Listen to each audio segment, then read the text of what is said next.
Hey everyone, we're back today with another video, and in today's video I want to give you a tour of my Bricklink store. And no, I'm not just going to show you, my actual Bricklink store. As you can see here, this video is a behind the scenes, and I'm going to give you a tour of how I sort and store my Bricklink store.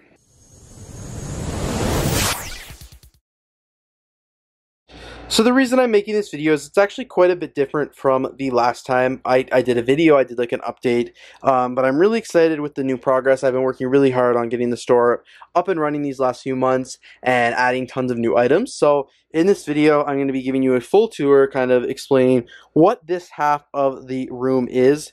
This is my Bricklink room, or not the Bricklink room, but the Bricklink hallway, I guess you could say. And then the main door is right here, and then pardon the lights, but my film studio is right here. But let's get right into it. So as you can see right on the front, right here, you can see all built up is my box of Brickloop boxes. So as you can see, they are labeled 1 through, and then each one has 50, so 1 through 49, 50 through 99, 100 through 140, all the way down to the bottom here, 1550 to 1590. Oh, these should be reversed. That is awkward. I'll have to go change that. I actually just installed this new shelf, so I'm really excited about that. Basically, in each Bricklink box, I'll just take this one as an example and walk it over here. But as you can see, I open it up, and each one has 50 different lots of parts. So they're all individually bagged. So this is 1031, this is 1020. Each order that I get in my store, it has, this is the remarks number, and if it says, this, I sold this one part and it says small o, it'll be say small 01020, I'll know that I have to get it from this bin. And it just makes it easy for when you're pulling orders and everything like that. So all the Brickloop boxes are all small parts, so that starts with the S in the lot, and then I could just put it back here. And I wanted these shelves, I just made these actually, and that's why I'm making this video today, because I only wanted 2 boxes stacked per shelf, because before I had about 6 boxes on top of each other, which just doesn't make it very easy for when you're packing orders. So this way the boxes will probably stay a little bit longer, they're easier to get, and I can just easily, reach, grab them, get the part I need, and continue packing. So these are all the small lots for when I get it in. Right under that, as you can see, this is kind of like my shipping department. So here in Canada, we have a rule that it has to go between 2 centimeters for it to go letter mail. Anything over 2 centimeters is a small package, and it's just quite a bit more expensive. So I have this right here. It is this like shipping tool that I made and taped a ruler to so I could do easy measurements. But I shove all my packages through there to make sure that they fit. As you can see right down here, I've got bubble mailers. So they're all stacked in here on these Lego boxes. When I need one, I, just grab it, put the parts in, write on it, we're good to go. Right beside that, I've got these bigger size bubble mailers, which I use a lot less frequently. I tend to use the smallest size the most, and then I'll just go get some more big ones when I need to. Right under that, in the shipping depot, I've got packing tape. Right here are pre-printed Bricklover 18 labels. So because most of my packages are under 2 centimeters, I don't actually need to send them as a package, so I don't get to print a label, I just use a stamp. So I write their addresses in manually, and then as you can see, I've got a couple Canadian stamps for Canadian packages under 2 centimeters. And then I've got a shipping scale right here if I ever need to verify the weight. And then I just have a couple random things here, like keychains and some like business cards and stuff like that. Down here is another part that is new. It's a new way I'm doing it just because there's a lot more than you saw last time. But these are the large parts. So I'm just going to randomly grab this large bin. I'll take it over the table so I can give you a better showcase. But basically, if somebody orders a part and it says L00136, for example, I know that it is large, part large, 36, and it will be in one of these larger bags. So as you can see, there's 2 different sizes. There is this size right here, and then there's also in large 137, there's the smaller bag. But basically this is just for parts that maybe are a little too long. Like for this one, for example, wouldn't fit in such a small bag, so it has to go here. And then these ones, obviously, way too many quantity to go in a small bag. So that's why they're here. They're all nicely sorted here by number, so large 28, 29, 30, 31, and so on and so forth.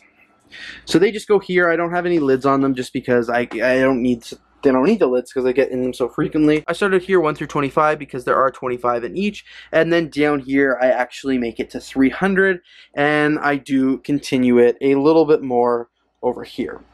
These bottom two shelves are really uninteresting, but it's actually just full of boxes from sets that I parted out recently. The reason they're down there is because they are perfect shipping boxes for anything. So if I ever have parts that are just a little too big for a bubble mailer, or maybe like sets that I want to ship as a small package, I'll just reuse these boxes. It really saves the environment. I just do some modifications, do some cutting, and then I cover them in brown shipping paper so you don't really know what's inside. But honestly, really, I keep these bottom two shelves because I do use them quite a bit. Definitely not as much as how many I have here, but it's just a way to save on buying boxes, and people are excited when they get their set in a Lego box, or they honestly probably don't really care. So moving on from this shelf, where a majority of the parts in my Bricklink store. In my store, I have about 25,000 parts, which I probably should have said at the very start of this video, but they're mostly stored over here. Right here, as you can see, is this Lego Ninjago box. This Lego Ninjago box actually holds all of the sets that I currently have for sale in the store.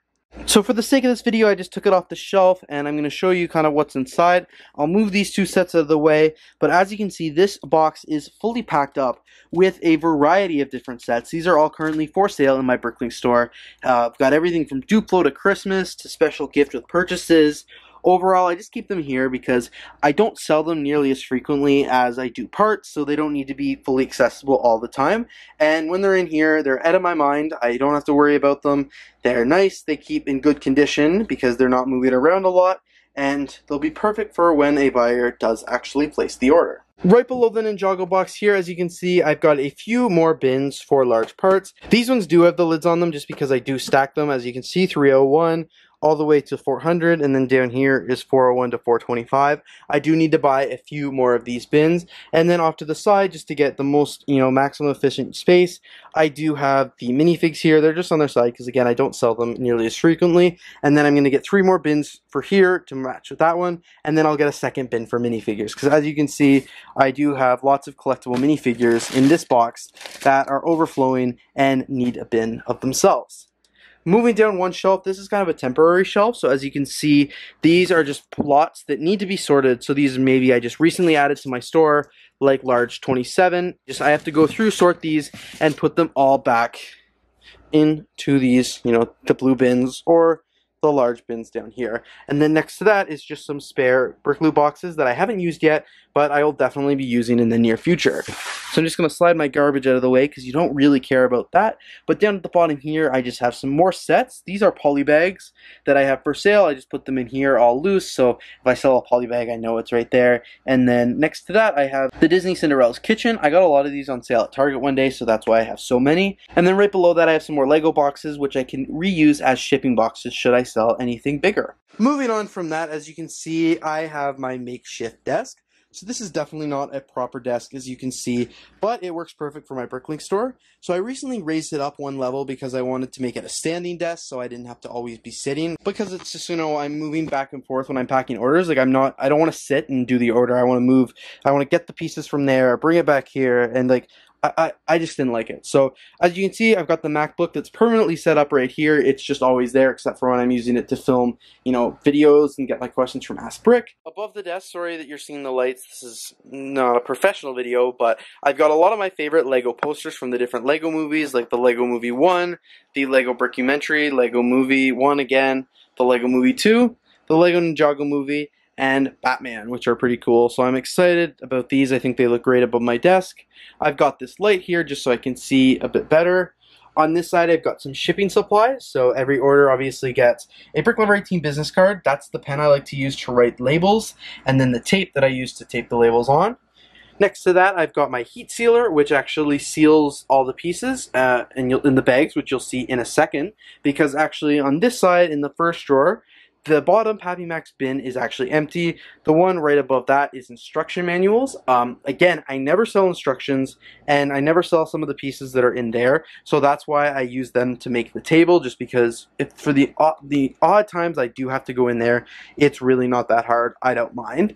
So I'm not going to show you that because then I have to disassemble the desk. But below that, actually, in these drawers, so the first drawer here is just Lego bags. So if you didn't know this, I open all my Lego bags carefully. I cut them open. open, and I keep them. And that's because when I'm packing a Bricklink order, instead of wasting money on Ziploc bags, which ultimately will be bad for the environment because you use them once and the person who's receiving the order will probably just throw them away, I use these bags because they've already been used once, and now I can reuse them twice, and it's a bit better for the environment and saves me money. So I open a set, I open it carefully, keep the bag, so I use it to seal, I use it to send my parts orders.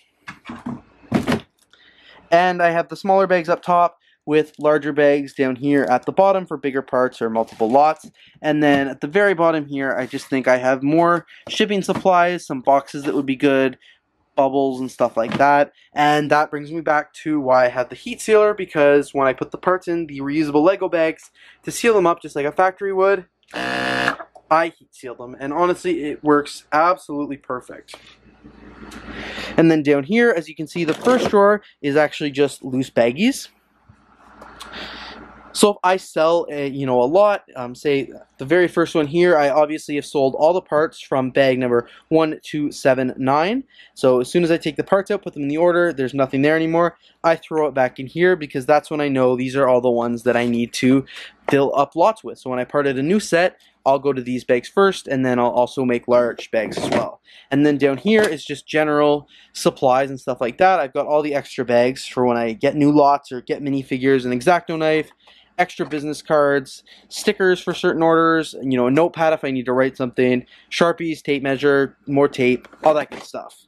And then down here, these are all the Ziploc baggies. So as you can see, I do have all these because I still use them quite a bit in my Lego collection. I've got the paper cutter for labels, more bags just to keep on hand, bubble mailers, extra envelopes, and then even if some parts are really, really tiny and they fit through this slot, then they'll ship for even cheaper here in Canada. They'll ship as letter mail, which is very, very exciting. And then in this bottom drawer is just reusable Ziploc bags because I'm a hoarder, I don't like waste, and I don't want to throw anything out. So now you have seen, this has been a tour of my Bricklink store, like a behind the scenes look. A very small store, only 27,000 parts, so much smaller than a lot of the competitors, but this is my operations. Really proud of how things have been going so far, and I'm continually adding new parts. When I reopened my store, I had about 10,000, and now I have over 27, so I am pretty proud of that, and I'm looking to continue to grow and continue to develop this as a business. But so far, it's been a lot of fun, and as I develop, I will continue to grow, and just from what I've done here recently in the last few weeks has been crazy from when I first started back in February. So very happy with this progress so far, and I'm looking forward to continuing it. So thanks everybody so much for watching. If you did enjoy this video, please don't forget to leave a like, comment, and of course subscribe. Let me know down in the comments below if you have a different way you store your Bricklink store. I know a lot of people use stack-ons, but I don't have the resources or the funds for those. So I make do for what I have, and it's perfect for my small store. But anyway, thanks so much for watching. If you did enjoy, please don't forget to leave a like, comment, and of course subscribe. And looking forward to seeing you in the next video.